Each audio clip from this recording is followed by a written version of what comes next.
पीले दांत वाली बहू। रंजना कभी ब्रश नहीं करती थी। उसे कितनी बार उसके माँ बाप ने डांटा, लेकिन उसका कोई असर उस पर होता ही नहीं था, जिस कारण से उसके दांत पीले पीले हो जाते हैं। शादी के बाद अरे बहू, वैसे तो तुझ में कोई कमी नहीं है, पर तेरे दांत इतने पीले कैसे हैं बेटा? कैसे मतलब? कोई सर्जरी थोड़ी ना कराई है। वो तो क्या नाम, मैं ब्रश नहीं करती थी तो पीले हो गए। अब क्या करूं? आप कहें तो लाल करवा लूं या फिर काले? यार ये क्या है, क्यों माँ से लड़ रही हो? लड़ रही हूँ? अरे मैं लड़ रही हूँ या ये बोल रही है कि दांत पीले हैं, पीले। अरे तपस्या थोड़ी ना की है इन्हें पीले करने के लिए। बकायदा ब्रश नहीं किया है 20 साल तक, तब जाकर। छी, कैसी बात कर रही हो? ये उस वक्त तो पीले नहीं थे जब हम लोग तुम्हें देखने आए थे। अरे तब साफ करवा लिया होगा डेंटिस्ट के पास जाकर। अब देखो कैसे पीले पीले लग रहे हैं। रंजना सास की तरफ गुस्से से देखती है। फिर शुरू हो गई पीले पीले पीले। अरे पीले तो तब भी थे जब मेरे हाथ का रसगुल्ला उड़ा उड़ा कर खा रही थी और बोल रही थी, लड़की नहीं गुणों का खजाना दे रहे भाई साहब आप।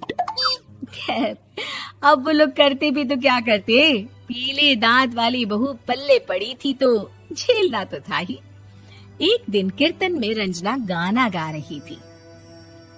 अरे कमला बहन, माँ का द्वार है, यहाँ तो सब शुद्ध होकर आते हैं, फिर अपनी बहू को ब्रश भी नहीं करवाती तुम। दूर से पीले पीले दांत भक्ति में बाधा उत्पन्न कर रहे हैं। अरे कोई 2 साल की बच्ची थोड़ी ना लेकर आई हूँ मैं बहू बनाकर। अच्छी खासी लड़की है, अरे कैसे करवाऊं ब्रश? ये तो उसे खुद करना चाहिए ना। अब माँ बाप तो इसके जैसे तैसे निपटा दिए, ये नहीं सोचा कि सास कैसे संभालेगी।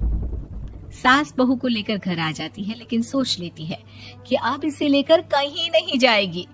अगले रोज बहू कहती है, अरे क्या हो गया, मंदिर नहीं जाना क्या? कीर्तन का वक्त हो रहा है। मेरी मधुर वाणी से कान्हा जी जागते हैं और सोते हैं।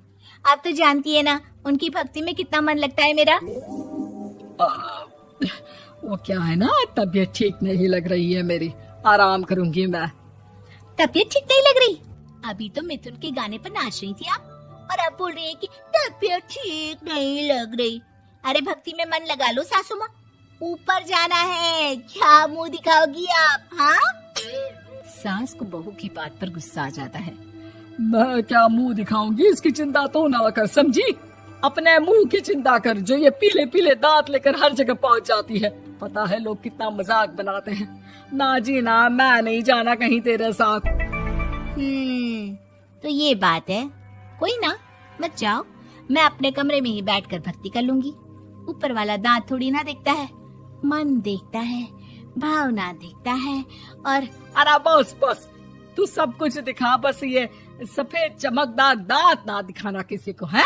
जा यहाँ से। बहू को सास की बात का कोई फर्क नहीं पड़ता, वो तो जैसी थी वैसी ही रह जाती है। सुबह नहाकर किचन में खाना बनाना, फिर खाना खाना, कीर्तन भजन करना और सो जाना। एक दिन, माँ जी मैं सहेली के घर जा रही हूँ, शाम को लेट आऊंगी। हाँ हाँ तो जाना, मैंने कौन सा तेरी आरती करनी है घर पर बैठकर। रंजना सहेली के घर जाती है, जहाँ वो पार्टी में जाने की तैयारी कर रही होती है। अरे शिखा, कहाँ जाने की तैयारी कर रही है? मैं गलत वक्त पर आ गई क्या? अरे नहीं यार, उल्टा सही वक्त पर आ गया।